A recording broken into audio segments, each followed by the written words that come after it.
میگن یه روز یه پدر و پسر با هم راه میرفتن، دست پدره رو شونه پسره بود. پدره یهو پرسید پسر من زورم از تو بیشتره یا تو زورت از من بیشتره؟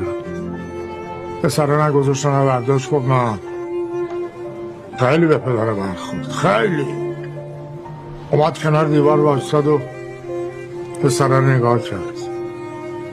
آره شاخ شمشاد قد کشیدی بازت کلوف شده، بایدم بی‌تعارف بگید زورت بیشتره.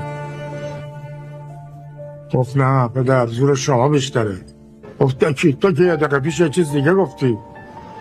اون موقع که گفتم زور من بیشتره دست شما رو شونم بود. واسه همین از همه دنیا قوی تر بوده. برعکسش هم هست حاجی.